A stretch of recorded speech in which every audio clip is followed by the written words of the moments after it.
In 1919, he hit 29 home runs and was sold to the New York Yankees. A three-run home run for Buffington. The Yankees now lead it by a score of 3-2. Bill Lee is now going over to a couple of the Yankees, and there they go again.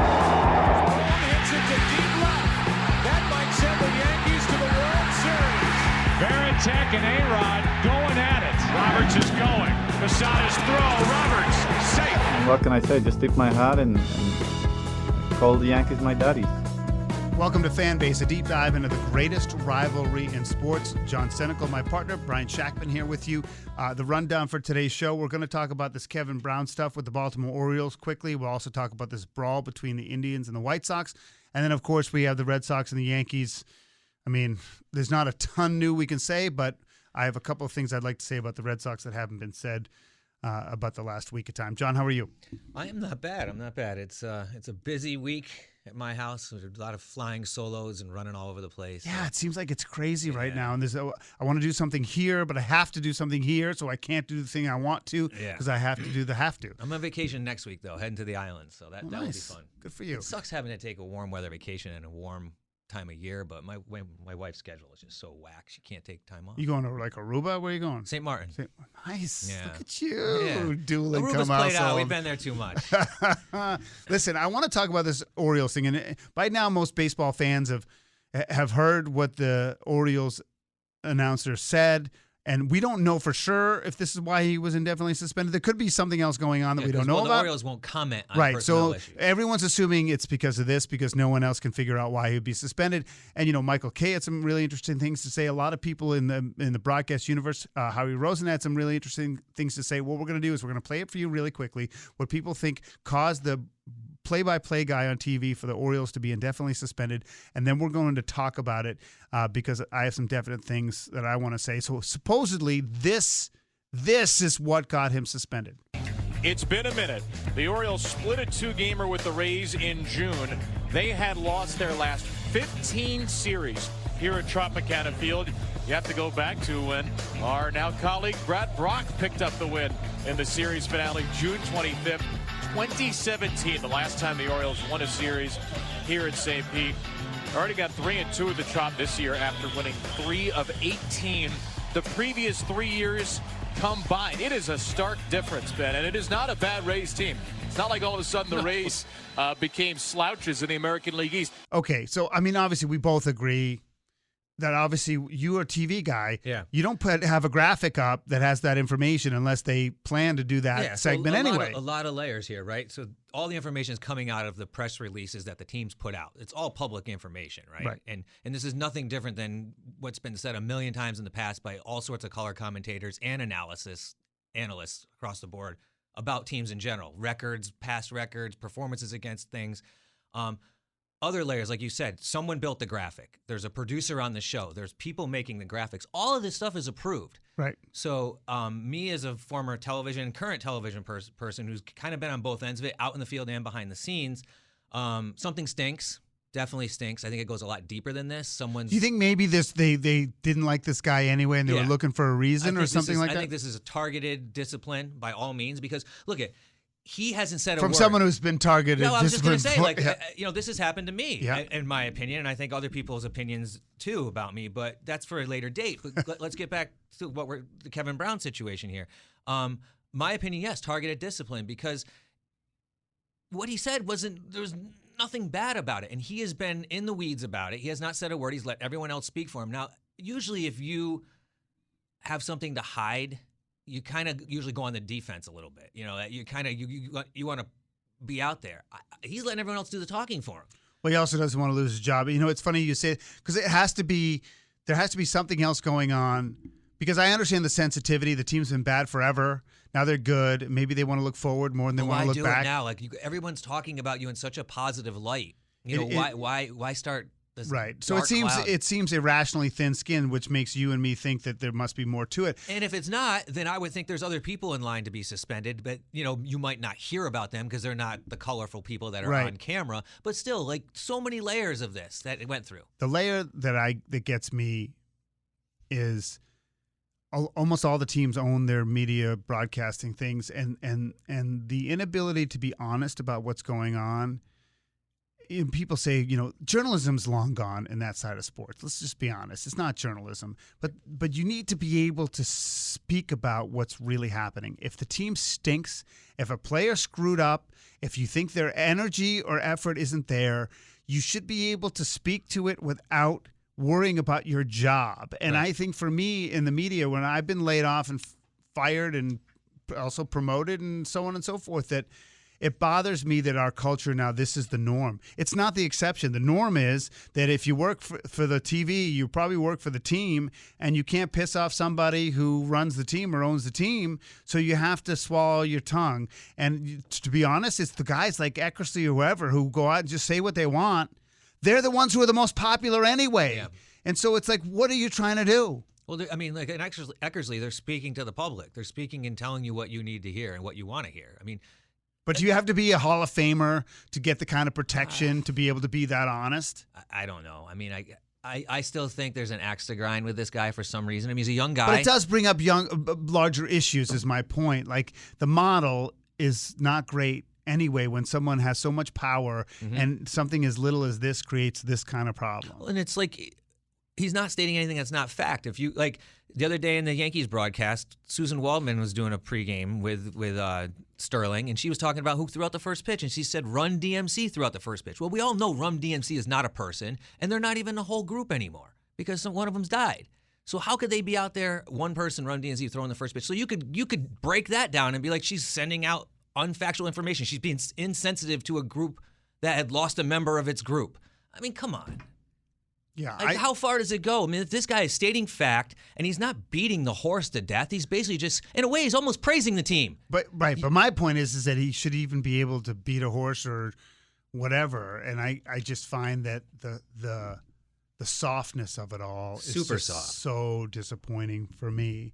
Bad look for the Orioles, and it's a universal support for this guy. And if they're looking to get rid of him, he's just going to land totally on his feet. Sure, of course, somebody will hire him, and it's really not the point. And ultimately, it's been such a good story for that team. It's just kind of a bummer if this is the biggest takeaway is this young kid, and he's a baby. I mean, he looks like he's like still in college. Yeah, when I first heard it, they said Kevin Brown. I'm like, Kevin Brown is doing color commentary for the Orioles? I'm like, that's weird. Did he ever pitch for the Orioles? It's a different Kevin Brown. Totally different Kevin Brown. Probably the real Kevin Brown, the player, probably wouldn't have lasted as long, to be honest with you. No, because he's nasty. He would have been out his first month. He's nasty.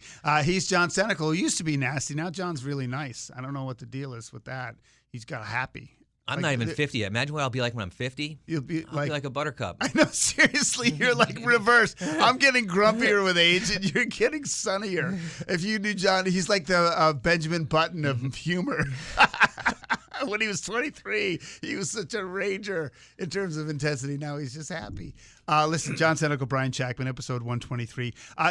Obviously, the Chicago White Sox have been discussed a lot because some comments have been made from people who traded away, negative on the team. Speaking of teams that are a disaster. And then there's been some pushback, and then what's-his-name got punched in the face and still got suspended more than anybody. Well, I think it's because he dropped his glove and squared up. I think that was, obviously, they looked at him as the total aggressor in the situation. I looked at the slow-mo, and he got the first 2 shots in, too. He got one in the ribs. And who's the guy who landed the big blow to him? Jose Ramirez. So it's Jose Ramirez and Tim Anderson. Tim Anderson. So Ramirez, I had this argument with Matt Soroy, the producer of the morning show and produces this show as well, that the Ramirez's shot was kind of like a prayer shot. He wasn't looking. Shot. It's almost open-fisted a little bit, but he caught him, and he caught him good. And I don't know. It's just kind of funny that that's the biggest talker of a week in baseball. Is there was an actual square-off brawl. I mean, that was like a hockey fight. That I have not seen an actual square-off brawl since Odor and Bautista, and that was like not even a square off. That was just so fast. He just totally cold cocked. Yeah, this was like one of those things you see on YouTube. My favorite part about it, other than the radio call from the Cleveland announcer, "Down goes Anderson, down goes Anderson," that was great. But the umpire who's standing there and he's going to break it up, and he's just like, maybe not. I'm good with this. But then again, so when you slow it down, you see a lot of baseball fight in there, right? I mean, as an armchair quarterback, it's easy to talk about fights when there's a bunch of grown men and you're not involved, right? Right, of course. So you see the pitcher, Michael Kopech, who has a clear opportunity to stop the whole thing before it starts, and you kind of just floating back there, and then all of a sudden, once Anderson swings at him, he kind of grabs Ramirez, and he's kind of grabbing him as Ramirez lands that right hook that he doesn't see. So again, a little bit of baseball fight in there, but I think everyone was kind of caught off guard that. And then of course Tito Francona with a great, a great interview afterwards. Boys will be boys. And you can't help but chuckle. See, but that's this thing about Tito, and is he basically said in the end, boys will be boys, and that's not like the most politically correct or managerial thing to say, right? But it's like he's a grandfather of the game now, and that's how he felt, and like that kind of honesty is what pops. Yeah. And that brings me back to the Kevin Brown stuff with the Orioles. It's like Tito says what he wants because he can, right. and he's that firm, but he actually had the most memorable thing to say about it because he was being honest. Yeah. Anyway, so we don't have a ton of time today. It's an interesting point, though. You think to yourself, is this what baseball kind of needs a little bit more? I mean, hockey does it all the time, right? And it works, and it's you fine. want fights? Well, I mean, I want. Why isn't there more of an opportunity to police themselves? It's like Major League Baseball has become such a lame sport when it comes to that. Like, yeah. So I mean, Jose Ramirez is talking about a hard tag. You look back even 10 years ago in Major League Baseball, especially 20 years ago.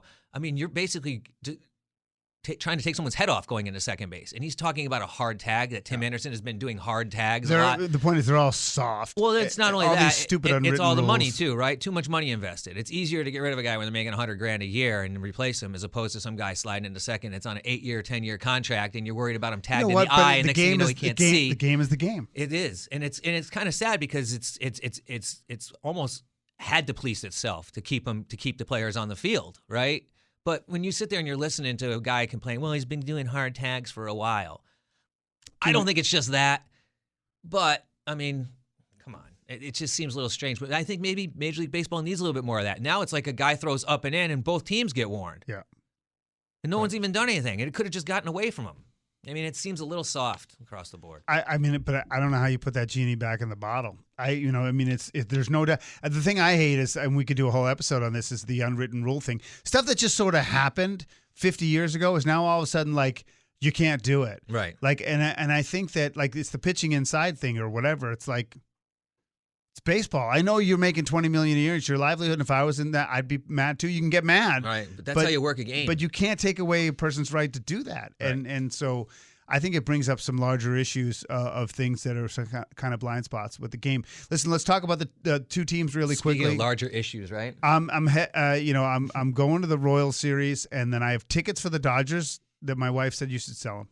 And if my wife gives up on the season, I feel like it's kind of notable. Well, if the teams have given up, why not give up yourself, that's the right? thing. That's the thing about the Blue Jays series with the Red Sox that really bothered me is that if they won 2 or 3 or swept, I mean, listen, you could say the season was lost when they lost 2 or 3 in Oakland and then 2 or 3 in Seattle, because if they had walked away and even split that, it would have been a different ballgame. But they were still in the mix to come home and get swept by the Blue Jays. Where if they had swept the Blue Jays, they would have been like basically in the wild card or right there, and it just swept them pretty much out of the season. Right when they're going to get Trevor Story back, Whitlock, Houck. And the bottom line is that, and even maybe Chris Sale. And so if they had, and they quit. And the thing is, this Verdugo thing I can't really figure out. Yeah, I don't know what's going on. I feel like, and I haven't read anything and I haven't seen enough leaks, but I feel like maybe when he heard his name and trade stuff, he's like, well, they don't want me. Right, so I don't care. I'm going to play out the string and then I'm going to move on. And then, listen, I'm just a big throw up on the microphone. This base running stuff, the fielding stuff, I'm sorry. Cora is like Boone. Like, he can make all the nice little sound bites after the game, but they both are to be blamed. It's got to be better, right?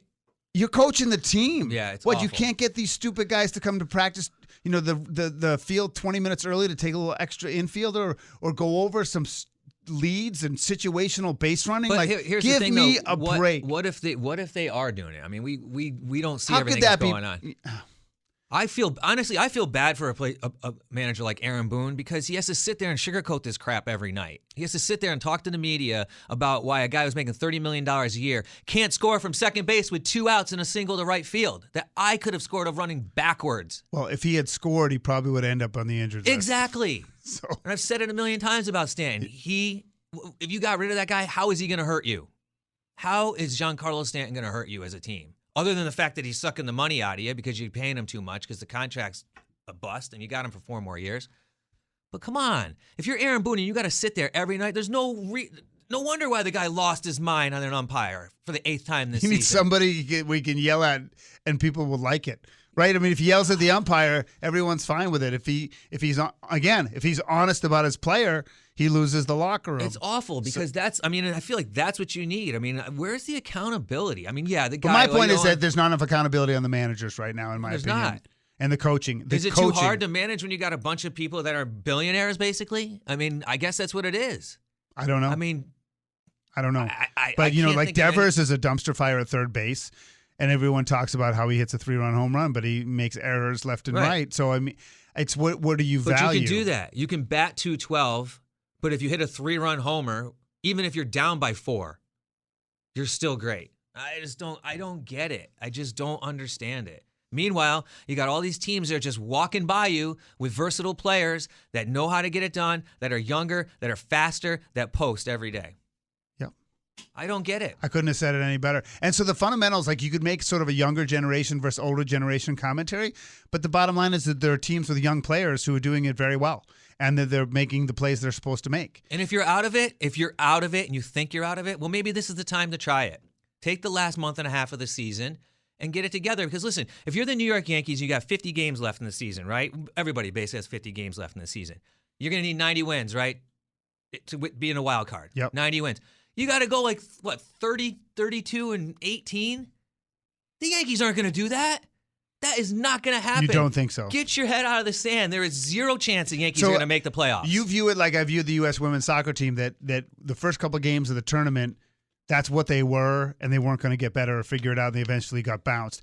Your point is the Red Sox and the Yankees, this is what they are, and things aren't going to change. I mean, that's if you look at the Yankees, that's basically the best they played over a 50-game stretch is what they got to do. And they're not going to do it. How are you going to do that, what you got? You got Garrett Cole, who's literally your only shining light. I'm not even going to consider Judge. Let's just leave Judge out of the equation, right? Put him on his own island. Yankees have 32 quality starts this season. Garrett Cole's got 17 of them. Wow. I mean, you don't need to be a math genius to realize your team sucks when only one guy is carrying the weight. Awful. It's awful. And if you break down the numbers like Kevin Brown did and got suspended for it, the numbers don't lie. The Yankees are not going to make the playoffs. They will not make the playoffs. Unless they go on some miracle run and Judge hits 30 home runs from here out, it ain't going to happen. I think we're going to leave it there. By the way, we talked about Happy John later in life, except when it relates to the Yankees. But I watch him every night. I get back there and I watch him every night, and I say to myself, why am I watching this crap? Why am I watching this crap? 1 run over 8 innings. Oh, wait, let's give up 5 in the 9th. Garbage. You've been listening to episode 123 of Fan Base, a deep dive into the greatest rivalry in sports.